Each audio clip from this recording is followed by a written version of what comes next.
Hai semua, kembali lagi bersama saya Huma. Kita akan melanjutkan tutorial dasar-dasar HTML. Video sebelumnya kita sudah belajar tentang membuat list ya, menggunakan unordered list, ordered list, lalu menggunakan tabel. Nah, kali ini kita akan belajar tentang formulir, bagaimana membuat formulir seperti ketika kalian memasukkan sesuatu ke dalam web atau website ya. Kita mulai dengan saya kosongkan body dulu, lalu saya reload, dia kosong kembali. Nah, kita akan membuat sebuah form ya, menggunakan tag form. Oke. Nah, form ini digunakan oleh HTML untuk bisa mengirimkan isi di dalamnya nanti berupa input atau formulir-formulir dikirimkan ke backend. Nah, permasalahannya kita belum belajar tentang backend ya, kita masih tentang dasar-dasar HTML, sehingga sebenarnya materi ini belum relevan kepada kalian karena belum sepenuhnya bisa digunakan. Tapi setidaknya kalian bisa tahu bagaimana sih pembuatan formulir dalam HTML dulu. Oke. Nah, yang umum kita gunakan biasanya adalah input ya. Nah, dengan tag input, nah jadi dia adalah tag yang self closing atau void element ya, yang tidak ada buka tutupnya. Input ini kalau kita reload, dia akan menghasilkan input semacam ini. Jadi kita bisa memasukkan sesuatu berupa teks di dalamnya. Ya. Nah, cuman dalam perkembangannya karena ada banyak sekali jenis input ya, hanya di awal hanya dibuatkan untuk input teks seperti ini. Ada banyak jenis input. Jadi defaultnya input ini dia bertipe ya, dia ada atributnya yang namanya type ya. Tipenya ini adalah berupa teks ya, jadi ini dia akan menghasilkan input seperti ini defaultnya ya. Lalu kalau kita ingin membuat tipe yang berbeda, ini saya copy, kita ganti dengan password, maka dia akan menjadi bentuk input password seperti ini. Dan ada banyak lagi ya di sini, kalau kita lihat ada opsinya. Tipe. Nah, tipenya bisa misalnya email ya, yang sekarang, cuman kalau di HTML ini mungkin tidak berlaku ya, perlu bantuan dari JavaScript dan lain-lainnya nanti. Nah, cuman yang saya lihatkan misalnya ini saya kasih break sehingga dia akan membentuk enter gitu ya. Jadi BR ini adalah break sehingga dia akan turun ke bawah. Jadi dia semacam enternya ya, break. Nah, di sini saya ingin membuat radio button misalnya ya. Pilih satu. Saya buat 3 misalnya, 2 dan 3. Sorry. Ini saya reload, maka dia akan membentuk seperti ini. Ya.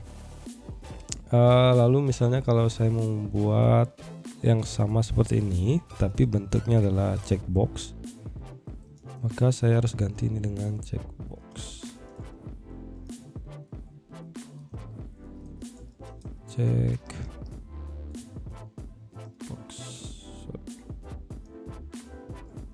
Saya kasih break. Ini saya reload. Nah, dia akan membentuk seperti ini, checkbox ya. Oke, lalu misalnya saya mau tambahkan tombol ketika saya mau mengirim form ini, bisa menggunakan input type button atau submit. Kalau button, dia ketika tombol ini diklik dia tidak melakukan apa-apa. Lalu kalau saya reload saja ya dulu, maka dia akan muncul button yang tidak ada isinya, tidak ada tulisan apa-apa. Kalau kalian mau isi tulisannya, bisa ditambahkan di atribut value-nya. Kirim gitu misalnya, saya reload, maka dia jadi tombol seperti ini. Oke, atau ada tombol satu lagi yaitu adalah submit. Ya. Ini saya ganti value-nya menjadi submit-nya. Bebas ya kalau value-nya apa saja, cuman saya untuk membedakan saja. Nah, cuman kalau ini saya klik, apa yang terjadi? Dia sebenarnya kembali ke halaman ini lagi. Dia akan reload ya, karena di dalam form ini dia akan ada target. Targetnya kalau dia kosong dia akan ke halaman ini ya. Kalau ini saya save, ini saya reload, saya klik submit, dia ke halaman ini. Tapi kalau saya ganti ini dengan misalnya test.html, maka dia akan mengirim isi form ini ke teks HTML. Ini saya save, ini saya reload, submit, maka dia akan ke sebuah halaman sebenarnya ya. Nah, cuman ini tidak akan relevan kalau saya sampaikan di sini karena kalian harus belajar backend dulu untuk bisa menggunakan itu. Oke. Nah, selain ini ada isian form apa lagi ya? Contoh lainnya adalah bagaimana kalau kita membuat select box atau drop down ya, yaitu menggunakan tag select. Nah, ingat ada buka tutupnya dan dia kombinasi dengan option. Nah, option ini adalah pilihannya.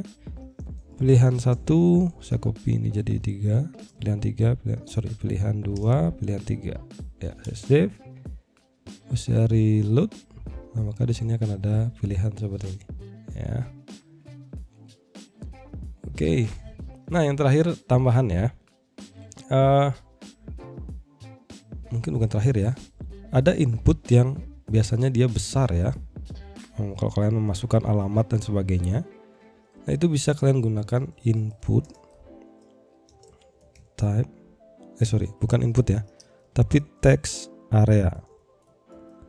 Nah, kalau area dia menggunakan tag buka, tag tutup ya. Nah, ini kalau saya save, saya reload, nah dia akan jadi ukuran besar dan ini bisa diperbesar seperti ini ya. Ini bisa kalian buat misalnya kolomnya, calls-nya, dia punya atribut namanya calls, satu kolom ke bawah ya barisnya. Istilahnya beda-beda ya. Kalau tadi di tabel calls itu adalah kolom, kalau di sini calls itu baris. Calls-nya misalnya 10, maka dia defaultnya akan ada, ini saya 400 deh.